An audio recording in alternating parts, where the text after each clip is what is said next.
Next ಎರಡನೇ section ಬಂದ ತಕ್ಷಣ ನಮಗೆ ಕಾಣಿಸಿದ್ದು ತೋಟಗಾರಿಕಾ ವಿಶ್ವವಿದ್ಯಾನಿಲಯದ ತರಕಾರಿ ವಿಜ್ಞಾನ ವಿಭಾಗ. ಸೊ ಇದರಲ್ಲಿ ಈ ಮನೆಯಲ್ಲಿ ಏನು ವೇಸ್ಟ್ ಐಟಮ್ಸ್ ಏನು ಉಳಿದಿರುತ್ತಲ್ಲ, ಬಾಟ್ಲಾಗಿರ್ಬೋದು, ಸಣ್ಣ ಪುಟ್ಟ ತ್ಯಾಜ್ಯಗಳಿರುತ್ತೋ ಅದನ್ನು ಯೂಸ್ ಮಾಡ್ಕೊಂಬಿಟ್ಟು ಒಂದು ನಮ್ಮ ಹಿತ್ತಲಲ್ಲಿ ನಮ್ಮದು ಮನೆಯ ಸುತ್ತಮುತ್ತಲು ಏನಾದರೂ ಕಡಿಮೆ ಜಾಗ ಇದೆ, 1 ಗುಂಟೆ 2 ಗುಂಟೆ ಅಥವಾ ಅರ್ಧ ಗುಂಟೆ, ಅದನ್ನು ಒಂದು ಸಣ್ಣ ತರಕಾರಿ ಕೈತೋಟ ಆಗಿ ಹೇಗೆ ಕನ್ವರ್ಟ್ ಮಾಡ್ಕೋಬೋದು, ಹೇಗೆ ವೇಸ್ಟೇಜ್ಗಳನ್ನು ಯೂಸ್ ಮಾಡ್ಕೊಂಡು ಒಂದು ಒಳ್ಳೆ ಬ್ಯೂಟಿಫುಲ್ ಒಂದು ತೋಟನ, ಒಂದು ತರಕಾರಿ ತೋಟನ ಹೇಗೆ ಮಾಡ್ಕೋಬೋದು ಅಂತದ್ದು ಒಂದು ಸಣ್ಣದಾಗಿ ಇಲ್ಲಿ ಮಾಡಿ ತೋರಿಸಿದ್ದಾರೆ ಅವರು. ನೋಡ್ತಿರ್ಬೋದು ನೀವು ಇಲ್ಲಿ ಈ ಬಾಟಲ್ಸ್ನೆಲ್ಲ ಹೋಗ್ಬಿಟ್ಟು ಒಳ್ಳೆ ಡ್ರಿಪ್ ಇರಿಗೇಷನ್ ಟೈಪ್ ಎಲ್ಲ ಮಾಡಿ ಹಾಕಿದ್ದಾರೆ. ವೇಸ್ಟ್ ಬಾಟಲ್ಸ್ನೆಲ್ಲ ಪಾಟಲ್ಲಿ ಟೊಮೊಟೊ ಎಲ್ಲ ಬೆಳೆಸಿದ್ದಾರೆ. ಸೊ ಆ ಟೈಪ್ ಎಲ್ಲ ಮಾಡಿದ್ದಾರೆ.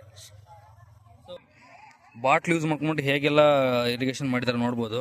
ಸೊ ನೋಡ್ತಿರ್ಬೋದು ಇಲ್ಲಿ ಬಾಟ್ಲಲ್ಲಿ ಮಣ್ಣು ಹಾಕ್ಬಿಟ್ಟು ಅದರಲ್ಲೂ ಸಹಿತ ಎಷ್ಟೊಂದು ಅಲಂಕಾರಿಕ ಮತ್ತು ತರಕಾರಿಗಳನ್ನೆಲ್ಲ ಬೆಳೆಸ್ಕೊಂಡಿದ್ದಾರೆ. ನೋಡ್ತಿರ್ಬೋದು ಕೊತ್ತಂಬರಿ ಇರ್ಬೋದು, ಹೂಕೋಸು, ಆ ಟೈಪ್ ಎಲ್ಲ ಬೆಳೆಸಿದ್ದಾರೆ. ನೋಡ್ತಿರ್ಬೋದು ಇದು ಪೈಪ್ಸ್ ಏನು ಬರುತ್ತಲ್ಲ, ವೇಸ್ಟ್ ಪೈಪು, ಆ ವೇಸ್ಟ್ ಪೈಪಲ್ಲಿ ಪ್ಲಾಸ್ಟಿಕ್ ಕಪ್ಸ್ ಎಲ್ಲ ಹಾಕ್ಬಿಟ್ಟು ಇದು ಈ ಟೈಪ್ ಒಂದು ಮಾಡ್ಕೊಂಡಿದ್ದಾರೆ. ಸಖತ್ತಾಗಿದೆ ಇದೊಂದು ಐಡಿಯಾ. ಸೊ ಹೀಗೆ ಯಾವ್ಯಾವ ರೀತಿ ಒಂದು ನೋಡೋಕ್ಕೂ ಚೆನ್ನಾಗಿ ಕಾಣಬೇಕು, ವಿತ್ ಅದರಿಂದ ಏನಾದ್ರು ಉಪಯೋಗ ಆಗಬೇಕು ಅನ್ನೋದಕ್ಕೆ ಸಖತ್ತಾಗಿ ಮಾಡಿದ್ದಾರೆ. ವರ್ಟಿಕಲ್, ಅದು ಹಾರ್ಜೆಂಟಲ್ ಒಂದು ನೋಡಿದಿರಲ್ಲ ನೀವು, ಸೇಮ್ ಅದೇ ರೀತಿ ವರ್ಟಿಕಲ್ ಮಾಡಿದ್ದಾರೆ. ಇದ್ರೊಳಗಡೆ ಎಲ್ಲ ಗೊಬ್ಬರ ಮಣ್ಣು ಎಲ್ಲ ಹಾಕ್ಬಿಟ್ಟು ಬೀಜ ಹಾಕಿ ಬೆಳೆಸಿದ್ದಾರೆ. ಸೂಪರಾಗಿ ಬಂದಿದೆ ಗಿಡಗಳೆಲ್ಲ ಮಾತ್ರ. ಈ ಥರನೂ ಸಹಿತ ನಾವು ಕಡಿಮೆ ಜಾಗದಲ್ಲಿ ನಮ್ಮ ಮನೆಗೆ ಬೇಕಾಗಿರೋ ತರಕಾರಿನ ಯುಟಿಲೈಸ್ ಮಾಡ್ಕೋಬೋದು. ನೋಡ್ತಿರ್ಬೋದು ಚೀಲದಲ್ಲೆಲ್ಲ ಹಾಕಿ ಬೆಳೆಸಿರೋಂಥದ್ದು. ಏನು ನೋಡಿದ್ರು ಟೈರಲ್ಲೆಲ್ಲ ಗೊಬ್ಬರ ಮಣ್ಣೆಲ್ಲ ಹಾಕ್ಬಿಟ್ಟು ನೋಡ್ರಿ ಎಷ್ಟು ಚೆನ್ನಾಗಿ ಮಾಡಿದ್ದಾರೆ. ಡೆಕೋರೇಟಿವ್ ಆಗಿ ಕಾಣಿಸುತ್ತೆ, ವಿತ್ ನಮ್ಮ ಮನೆಗೆ ಬೇಕಾಗಿರೋ ತರಕಾರಿಗಳು ಸಹಿತ ನಾವು ಪಡ್ಕೋಬೋದು. ಇದು ಅವ್ರು ಮಾಡಿರೋಂಥ ಒಂದು ಮಾಡೆಲ್. ಪ್ರತಿಯೊಂದು ಬೆಡ್ಡಲ್ಲಿ ಸಹಿತ 2ರಿಂದ 3 ವಿವಿಧ ಜಾತಿಯ ತರಕಾರಿ ಗಿಡಗಳನ್ನು ಸಂಯೋಜನೆ ಮಾಡಿದ್ದಾರೆ.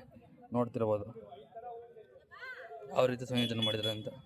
ಅರ್ಧ ಒಂದು ಟೈಪ್ ತರಕಾರಿ ಇದ್ದರೆ ಇನ್ನು ಅರ್ಧ ಬೇರೆ ಟೈಪ್ ಇದೆ. ಇಲ್ಲಿ ನೋಡಿ, ಇಲ್ಲಿ ಮೂಲಂಗಿ ಹಾಕಿದರೆ ಅಲ್ಲಿ ಬೇರೆ ಕಡೆ, ಅಲ್ಲಿ ಆ ಕಡೆ ಬೇರೆ ಹಾಕಿದ್ದಾರೆ. ಇಲ್ಲಿ ಟೊಮೊಟೊ ಹಾಕಿದರೆ ಆ ಕಡೆ ಹೋದರೆ ಮತ್ತೆ ಬೇರೆ ತರಕಾರಿ ಹಾಕಿದ್ದಾರೆ. ಸೊ ಹಾಗೆ ಇದು ಅರೌಂಡ್ ಒಂದು 2ರಿಂದ 3 ಗುಂಟೆ ಜಾಗ ಇರ್ಬೋದು. ಜೇನು ಪೆಟ್ಟಿಗೆ ಕೂಡ ಇಟ್ಕೊಂಡಿದ್ದಾರೆ. ಸೊ ಜೇನುಗಳ ಪರಾಗಸ್ಪರ್ಶದಿಂದ ಈ ನಮ್ಮ ಸುತ್ತಮುತ್ತಲಿನ ಗಿಡಗಳು ಪರಾಗಸ್ಪರ್ಶದಿಂದ ಚೆನ್ನಾಗಿ ಬೆಳೆದು ಒಳ್ಳೆ ಇಳುವರಿ ಕೊಡ್ತವೆ ಅನ್ನೋದು ಒಂದು ಮೇನು. ಮತ್ತು ಈ ಬ್ಯಾಗ್ ಏನು ಬರುತ್ತಲ್ಲ, ಪ್ಲಾಸ್ಟಿಕ್ ಬ್ಯಾಗು, ಅದನ್ನು ಯೂಸ್ ಮಾಡ್ಕೊಂಬಿಟ್ಟು ಒಂದು ಕಾಂಪೋಸ್ಟ್ ತ್ಯಾಜ್ಯ ಎಲ್ಲ ಹಾಕ್ಬಿಟ್ಟು ರೆಡಿ ಮಾಡ್ಕೊಂಡಿದ್ದಾರೆ. ನೋಡ್ತಿರ್ಬೋದು ನಮ್ಮ ಮನೆಯಲ್ಲಿ ಏನು ತ್ಯಾಜ್ಯ ಉಳಿದಿರುತ್ತಲ್ಲ ಅವನ್ನೇ ವೇಸ್ಟ್ ಎಲ್ಲ ತೊಗೊಂಡ್ಬಿಟ್ಟು ಹಾಕಿ ಒಂಥರ ಕಾಂಪೋಸ್ಟ್ನ ರೆಡಿ ಮಾಡ್ಕೊಂಡಿದ್ದಾರೆ. ನೋಡಿರಿ ಯಾವ ಟೈಪ್ ರೆಡಿಯಾಗಿದೆ. ನೋಡ್ತಿರ್ಬೋದು ಕಪ್ಪು ಕಲರ್ ಆಗ್ಬಿಟ್ಟಿದೆ ಎಲ್ಲ ಹಾಕಿ. ಸೊ ಈ ಥರ ಒಂದು ನಾವು ಯುಟಿಲೈಸ್ ಮಾಡ್ಕೋಬೋದು. ಆಮೇಲೆ ಕಂಬದಲ್ಲಿ ಇವೆಲ್ಲ ಕಂಬ ಹಿಡ್ಕೊಂಡು ಹಾಗಲಕಾಯಿ ಇರ್ಬೋದು, ಹೀರೆಕಾಯಿ, ಆ ಥರ ಒಂದು ಫೆನ್ಸಿಂಗ್ ಹಾಕೊಂಡಿರ್ತೀವಲ್ಲ ಮನೆ ಸುತ್ತ, ಫೆನ್ಸಿಂಗ್ಗೆ ಈ ಥರ ಮಾಡ್ಕೋಬೋದು. ಈ ಟೈಪು ಹಬ್ಸಿದ್ದಾರೆ. ಸೊ ಅದರಿಂದನೂ ಸಹಿತ ತರಕಾರಿ ಸಿಗುತ್ತೆ ನಮಗೆ ಮನೆಗೆ. ಡಿಫ್ರೆಂಟ್ ಬೇರೆ ಈ ಬಳ್ಳಿ ವೆರೈಟಿ ಏನು ಬರುತ್ತಲ್ಲ ಅದನ್ನೆಲ್ಲ, ಹೀರೆಕಾಯಿ, ಹಾಗಲಕಾಯಿ, ನೆಕ್ಸ್ಟು ಇನ್ನು ನೋಡ್ತಿರ್ಬೋದು ಇದೊಂದು ಬದನೆಕಾಯಿ ವೆರೈಟಿ ಅನಿಸುತ್ತೆ, ಅದನ್ನೆಲ್ಲ ಹಾಕಿದ್ದಾರೆ. ಬೀನ್ಸು, ಪ್ರತಿಯೊಂದು ಸಹಿತ ಈ ಥರ ಒಂದು ತಲೆ ಓಡಿಸಿ ಮಾಡಿದ್ದಾರೆ. ಇದೊಂದು ಅತ್ಯುತ್ತಮ ಒಂದು ಐಡಿಯಾ ಅಂತ ಅನ್ಕೋಬೋದು. ನೋಡ್ತಿರ್ಬೋದು ಎಲ್ಲ ಬಾರ್ಡ್ರಲ್ಲೆಲ್ಲ ಕೆಲವೊಂದು ಕಡೆ ನುಗ್ಗೆ ಹಾಕಿದ್ದಾರೆ. ಸೊ ನುಗ್ಗೆ ಕೂಡ ಚೆನ್ನಾಗಿ ಬರ್ತಿದೆ.